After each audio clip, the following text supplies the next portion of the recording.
Hello student, आज की ये वीडियो आप सभी के लिए मोस्ट इंपॉर्टेंट है यार। मोस्ट इंपॉर्टेंट है यूनिवर्सिटीज एग्जाम्स अगर आप देने जा रहे हैं, अगर नहीं देने जा रहे हैं तो फटाफट उन स्टूडेंट को शेयर कीजिए जो कि यहाँ पे यूनिवर्सिटीज एग्जाम देने जा रहे हैं। ठीक है, लाइक यूनिवर्सिटीज एग्जाम्स बोले तो बीए का एग्जाम्स होते हैं, बीएससी का एग्जाम्स होते हैं, लाइक बीकॉम का एग्जाम होता है। ठीक है, तो अगर आप इनका एग्जाम देने जा रहे हैं तो आपको भूल कर भी गलतियाँ गलतियाँ नहीं करना है भाई, फोड़ गलतियाँ नहीं करना है। ठीक है, बहुत से स्टूडेंट ऐसे होते हैं जो कि एग्जाम तो देते हैं और एग्जाम हॉल से जब बाहर आते हैं तो वो मन ही मन खुश होते हैं कि यार मेरा एग्जाम बहुत अच्छा गया, बहुत अच्छा गया। ठीक है, वो खुश रहते हैं, वो अपने खुशी सभी दोस्तों के साथ शेयर भी करते हैं, लेकिन जब उनका रिजल्ट आते हैं तो फिर वो छाती पीटते रहते हैं भैया, उसका निराश हो जाते हैं, वो उदास हो जाते हैं। क्यों? क्योंकि वो फोड़ गलतियां कर चुके होते हैं, फोड़ में से कोई एक भी गलतियां कर चुके होते हैं जो कि उनको नहीं पता होते हैं। तो कहीं आप भी गलतियां ना कर बैठें, इसीलिए आज की ये वीडियो आपके लिए मोस्ट इंपॉर्टेंट है। फटाफट अपने दोस्तों को भी शेयर कर दीजिए। ठीक है, अगर आप एग्जाम नहीं देने जा रहे हैं तो उन विद्यार्थी को शेयर कीजिए जो कि यूनिवर्सिटी एग्जाम देने जा रहे हैं। ठीक है ना, तो चलिए वीडियो स्टार्ट करते हैं। जैसा कि मैंने बताया आपको नए बच्चे को कुछ भी नहीं पता होता है। जी हाँ, नया जो बच्चे होते हैं जो कि पहली बार एग्जाम देने जाते हैं या तो एक दो एग्जाम दे दिए होते हैं लेकिन उनको कुछ भी समझ नहीं आते हैं, तो नए बच्चों को कुछ भी पता नहीं होते हैं और वो गलतियां कर बैठते हैं। तो इसीलिए आपके लिए ये वीडियो मोस्ट इंपॉर्टेंट है ना। वीडियो देखने के बाद जो है ना आपको 15 से 20 मार्क्स ज़्यादा मिलेंगे। ठीक है, 15 से 20 मार्क्स जो भैया 15 से 20 नंबर आपको ज़्यादा मिलेंगे। एक सब्जेक्ट में इतना मिल जाएंगे। जब एक सब्जेक्ट में आपको 15 नंबर ज़्यादा मिलेंगे, आप ही सोचिए भाई कि एक सब्जेक्ट में जब आपको 15 नंबर ज़्यादा मिल जाएंगे, इस वीडियो को देखने के बाद आपको यकीन नहीं होते होंगे, आप सोचते होंगे यार क्या बोले जा रहा है ये। जी हाँ, एक सब्जेक्ट में एक विषय में आपको 15 नंबर ज़्यादा मिल जाएंगे इस वीडियो को देखने के बाद। तो 5 सब्जेक्ट अगर आपके पास हैं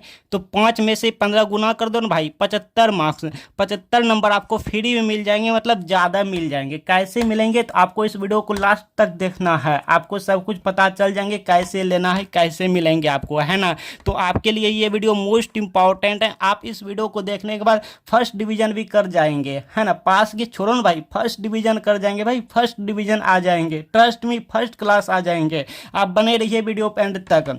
सभी बच्चे जो है ना इस वीडियो को लास्ट तक देखेंगे और शेयर भी करेंगे। फटाफट लाइक कर दीजिएगा और शेयर कर दीजिएगा। अपने दोस्तों के साथ गद्दारी नहीं करना चाहिए, इसलिए फटाफट अपने दोस्तों को शेयर कर दीजिएगा। ठीक है, उन्हें भी बताइए, उन्हें भी 75 नंबर फ्री में दिलाइए, है ना। सभी बच्चे इस वीडियो को लास्ट तक देखेंगे। हाँ, तो चलिए हम वीडियो स्टार्ट करते हैं। आप इस वीडियो को ध्यान से देखिएगा और समझने की कोशिश कीजिएगा। नंबर 1, केवल आपको ब्लू पेन और ब्लैक पेन का ही उपयोग करना है। बहुत से बच्चे ऐसे होते हैं जो कि सिर्फ और सिर्फ ब्लू पेन का यूज करते हैं, उपयोग करते हैं, ब्लैक पेन का उपयोग नहीं करते हैं, तो भी अच्छी बात है भैया। और कोई स्टूडेंट ऐसे होते हैं जो कि ब्लू पेन ना लिखने के बजाय वहाँ पे ब्लैक पेन से कॉपी लिखते हैं, आंसर शीट लिखते हैं। चलो भैया, तो भी अच्छी बात है, लेकिन अगर आप इन दोनों पेन का वहाँ पे उपयोग करते हैं तो और अच्छी बात है भाई, समझ रहे हैं, मतलब बेटर से बेस्ट हो जाएंगे, है ना। अब आप सोचते होंगे भाई दोनों पेन का उपयोग तो वहाँ पे अलाउ नहीं होता है, 2 पेन से उपयोग करेंगे तो फेल हो जाएंगे। तो नहीं भैया, फेल नहीं होंगे, आपको सही तरीके से लिखने आना चाहिए। कॉपी लिखने का सही तरीका होनी चाहिए, जो कि मैं बताऊंगा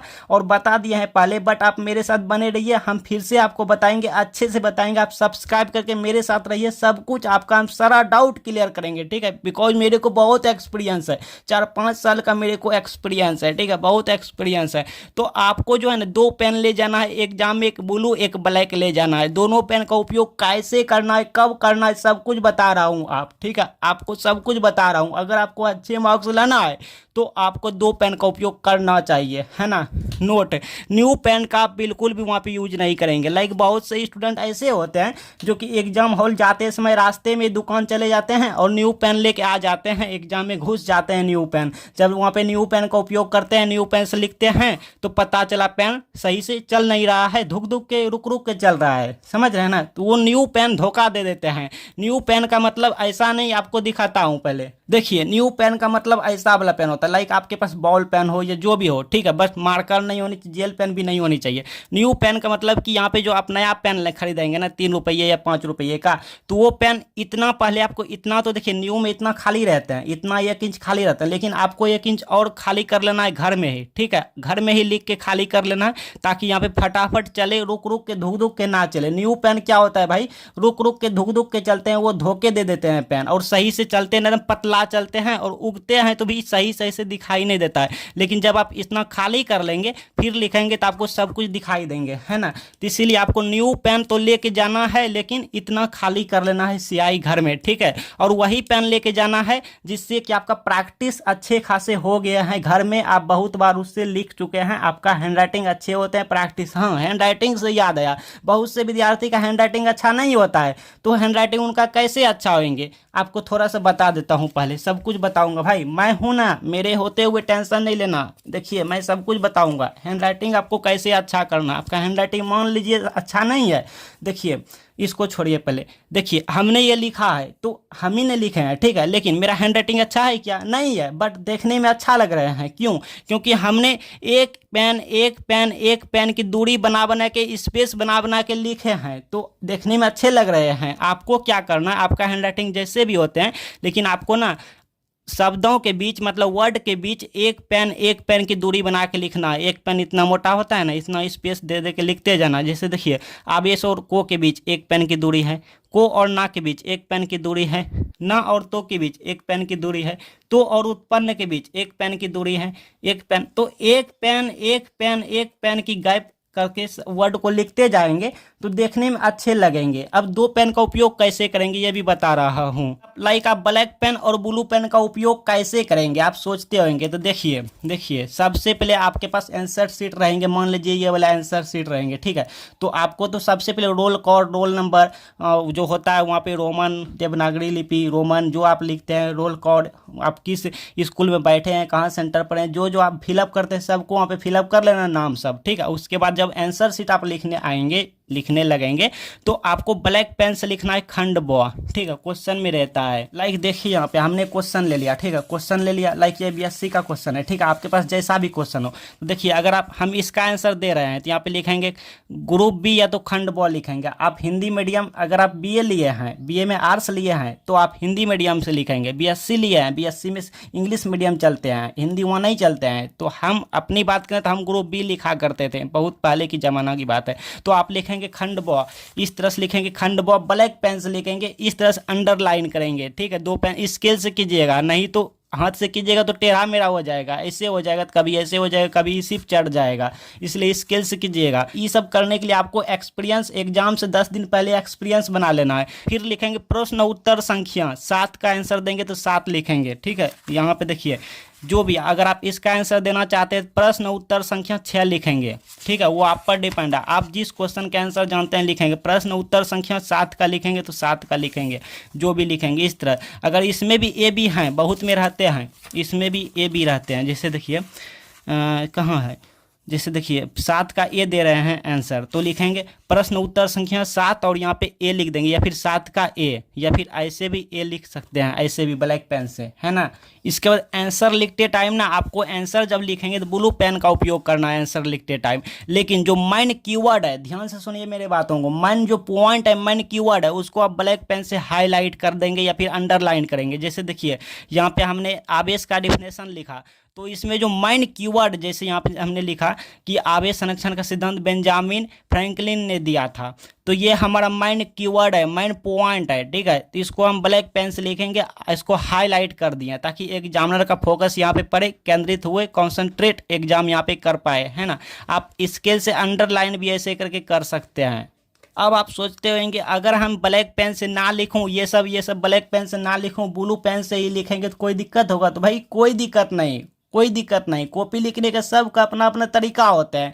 अगर आप इसको भी ब्लू पेन, इसको भी ब्लू पेन, मतलब ब्लैक पेन कहीं भी यूज नहीं करते हैं तो भी कोई दिक्कत नहीं भैया, आपको जैसा ठीक लगे वैसा ही लिखें। लेकिन मेरा जो कहना था, मतलब कॉपी लिखने का जो सही तरीके होते हैं, सही तरीका यही होता है कि आप ब्लैक पेन को ब्लैक पेन की जगह पे यूज करें, मतलब सही तरीके से यूज करें, और ब्लू पेन को भी सही जगह पे लिखें। ठीक है, तो यही था कॉपी लिखने का सही तरीका, और इस पे हम स्पेशल वीडियो बनाएंगे। आप सब्सक्राइब करके ऑल नोटिफिकेशन करके रखिए, बहुत जल्दी वीडियो आएंगे कि कॉपी कैसे लिखें एग्जाम में। और आंसर जब कंप्लीट हो जाए आपका तो लास्ट में स्केल से अंडरलाइन करना है ब्लैक पेन से, फिर ठीक है, फिर दूसरे क्वेश्चन के आंसर यहाँ पे 2 लाइन छोड़ के लिखेंगे। स्पेशल वीडियो बना देंगे, आप सब्सक्राइब करके रखिएगा। तो आपको रेड पेन का यूज नहीं करना है एग्जाम में, ना ही ग्रीन पेन का और ना ही मार्कर पेन का, ये सब का यूज नहीं करना है। आगे है यहाँ पे यूनिवर्सिटी एग्जाम कॉपी में, कॉपी बोले तो आंसर शीट। ठीक है, यूनिवर्सिटी एग्जाम्स की आंसर शीट में 1 से 3 पेज में कट क्रॉस और गलत उत्तर कभी ना करें। शुरुआती, यहाँ पे लिखिए शुरुआती में। ठीक है, शुरुआती में आपको जैसे एक एग्जाम्पल दूं आपको तभी समझ आएंगे। जैसे मान लीजिए लाइक हमारे पास आंसर शीट रहा, ठीक है, ये रहा आंसर शीट। सपोज डेट मान लीजिए आंसर शीट है, तो यहाँ पे लिखेंगे खंड ब, जो भी होगा लिखेंगे, प्रश्न संख्या जितने का होगा जितना उतना लिखेंगे। ठीक है, तो शुरुआती हमारा 1 पेज हुआ आंसर शीट, हम यहाँ से लिखना स्टार्ट करेंगे तो 1 पेज, 2 पेज और 3 पेज। ये 3 पेज या फिर 3 पेज ऐसे भी होता है, 1 page, 2 page, 3 page, 4 page, 5 page, 6 page. तो मान लीजिए 3 पन्ना। ठीक है, ये 3 पन्ना जो है, 3 पेज जो है भाई, इसमें कट क्रॉस गलत उत्तर कभी नहीं करेंगे, भूल से भी नहीं करेंगे, because first impression is the last impression. अब आप सोचते होंगे कैसे ये सब कट कुट कैसे ना करें, हम जानबूझ के कट कुट थोड़ा करते हैं, कट क्रॉस जानबूझ के नहीं करते हैं। तो देखिए इसके लिए आपको मैं एक तरीका बताता हूँ।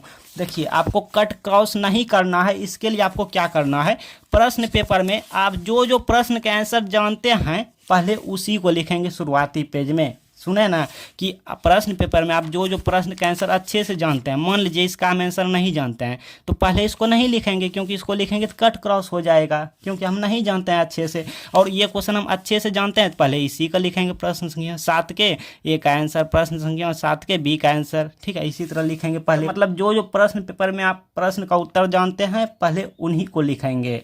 ऐसे में आप कट क्रॉस से बच जाएंगे, क्योंकि शुरुआती 1 से 3 पेज में आपको कट क्रॉस नहीं करना है। बाय चांस अगर शुरुआती 1 से 3 पेज में कहीं पे कट क्रॉस कर देते हैं तो एग्जामिनर सोचेंगे बच्चे में उतना दम नहीं है, बच्चे टैलेंट नहीं है, और फिर वहाँ पे नेगेटिव इंप्रेशन जाएंगे एग्जामिनर के सामने, और फिर एग्जामिनर आपका कॉपी में मार्क्स बहुत से कट करने लगेंगे। ठीक है, अब कहेंगे सर अगर गलती से हमारा कोई मिस्टेक हो जाए तो देखिए आपको क्या करना है। मान लीजिए आप लिख रहे हैं, ठीक है, लिखते टाइम क्या होता है, कोई वर्ड गलती हो जाता है, मेरे बात को ध्यान से सुनिए, लिखते टाइम कोई वर्ड गलती हो जाए तो अगर ज़्यादा शब्दों के बीच में गलती हुए हैं, मतलब इतना सारे शब्दों में हम लिख रहे हैं, यहाँ तक आ गया, लिखते लिखते कोई वर्ड गलती हो गया तो भीड़ में गलती हो गया, क्योंकि इससे ज़्यादा भी लिखेंगे तो भीड़ में मतलब ज़्यादा शब्दों के बीच में गलती हुए हैं तो उसको कुछ नहीं करना, जैसे है वैसे रहने देंगे, छोड़ देंगे, कुछ नहीं करना है। बिकॉज एग्जामिनर उतना ध्यान से कॉपी चेक नहीं करते हैं, भीड़ में वर्ड कोई गलती होते हैं तो उसको पकड़ नहीं पाएंगे, देख नहीं पाएंगे। ठीक है, उसको जैसे है वैसे रहने देंगे। लेकिन अगर शुरुआती में ही कोई हमारा वर्ड गलती हो गया तो आपको सिर्फ इस तरह से एक बार इस तरह कट करना है, ना कि इस तरह से ज़्यादा ओवर राइटिंग नहीं करना है। अगर लास्ट में कोई वर्ड गलती हुए हैं तो आपको सिर्फ इस तरह से एक बार कट करना है, इस तरह से कट करना है, ना कि इस तरह से ज़्यादा ओवर राइटिंग करके एग्जामिनर का फोकस इसी पे पर जाएंगे और फिर आपका नंबर कट कर लेंगे। देखने में अच्छा नहीं लगते हैं ज़्यादा कट कुट होने पे। तो ये कट कुट करने का गलत तरीका है और ये सही तरीका है। तो पता चल गया ना कि शुरुआती 1 से 3 पेज में साफ साफ कैसे लिखेंगे। इसके लिए आप क्वेश्चन पेपर में जो जो क्वेश्चन का आंसर जानते हैं पहले उन्हीं का आंसर लिखेंगे आंसर शीट में शुरुआती 1 से 3 पेज में, तब आपका कट क्रॉस से आप बच जाएंगे, कट क्रॉस से बच जाएंगे भाई। ठीक है, और गलत उत्तर भी नहीं लिखेंगे। क्यों नहीं लिखेंगे? क्योंकि उस क्वेश्चन का आंसर आप पहले से जानते हैं, अच्छे से जानते हैं, क्यों गलत उत्तर लिखेंगे? नहीं लिखेंगे। ठीक है, चलिए आगे। क्लासरूम में परीक्षा देते समय भाई, क्लासरूम में परीक्षा देते समय अटेंडेंस शीट में अपना अटेंडेंस अटेंडेंस जरूर भरेंगे और सिग्नेचर करना नहीं भूलेंगे। देखिए होते क्या है कि वहाँ पे टीचर या मैम जो है ना, जब आप पेपर लिख रहे होते हैं, एग्जाम दे रहे होते हैं, तो टीचर या मैम आपके सामने आते हैं अटेंडेंस शीट लेके, और वहाँ पे आपको अटेंड होना होता है। मतलब अटेंडेंस वहाँ पे जो है ना फिलअप करना होता है। कॉपी नंबर जो होता है, अपना रोल कोड, रोल नंबर की सीधा में, अपना नाम की सीधा में वहाँ पे उत्तर पुस्तिका में आंसर शीट सबका नंबर सब लिखना होता है, सिग्नेचर भी करना होता है। तो सभी बच्चे को वहाँ पे देते हैं टीचर या मैम। लेकिन बाय चांस आपको देने भूल गए हैं या फिर आप अटेंडेंस शीट में अटेंड अपना नहीं कर पाए, तो टीचर या मैम को जाके कहना है कि मुझे अटेंडेंस शीट चाहिए, मुझे अटेंड होना है, मेरा गलती से छूट गया है। ठीक है, उनसे रिक्वेस्ट भी करना है और लेना है। अटेंडेंस आपको होना ही है, अटेंड आपको होना है अटेंडेंस शीट में। ठीक है, आपको प्रेजेंट होना है। ठीक है, इससे आपका हाजिरी बनते हैं, जैसे स्कूल कॉलेज में होते हैं ना, तो इससे यूनिवर्सिटीज ऑफिस में पता चलेंगे कि हाँ ये बच्चे एग्जाम देने आए थे। चलिए आगे देखते हैं। आगे प्रश्न में जो पूछा गया है भाई, प्रश्न में जो पूछा गया है सिर्फ उसी का उत्तर लिखेंगे। बहुत से बच्चे क्या करते हैं, क्वेश्चन रहता है कुछ और लिखते कुछ और जाते हैं, तो ऐसा आपको नहीं करना है। ऐसा कब करना है ये भी बताऊंगा। ठीक है, अगर आपको कुछ नहीं आता है, मतलब जो क्वेश्चन पूछा गया है उसका आंसर आपको नहीं आता है, तो आपको क्या करना है, उसी क्वेश्चन से रिलेट आंसर जो होता है वो लिख देना है। लेकिन खाली पेज और सादा पेज नहीं छोड़ना है। ठीक है, खाली पेज छोड़ेंगे तो 0 नंबर मिलेंगे। या तो कोई ऐसा क्वेश्चन पूछ दिया है जिसका आंसर आपको नहीं मालूम है, तो नहीं लिखेंगे तो 0 नंबर मिलेंगे। लेकिन कुछ कुछ उसी से रिलेट लिख देंगे तो आपको कुछ नंबर दे देंगे। बिकॉज एग्जामिनर खुद कहता है कि बच्चे की कॉपी में कुछ ना कुछ लिखी होनी चाहिए जिससे कि मुझे भी नंबर देने में बने। ठीक है, तो आपको खाली पेज सादा पेज नहीं छोड़ना है। लेकिन बेकार के शब्द भी नहीं लिखना है भैया। बेकार के शब्द जैसे कोई बच्चे दुख भरी कहानी लिख जाते हैं, इमोशनल बातें लिख देते हैं। ठीक है, इमोशनल बातें लिख देते हैं, तो ये सब आपको नहीं लिखना है भाई, ये सब नहीं लिखना है। शायरी भी नहीं लिखना है, लव स्टोरी लिख देते हैं कोई बच्चे, ये सब नहीं लिखना है। पैसे तो बिल्कुल भी नहीं रखना है आपको कॉपी में। सब्सक्राइब करके ऑल नोटिफिकेशन कर लीजिए, आपके लिए बहुत जल्दी मोस्ट इंपॉर्टेंट वीडियो आएंगे।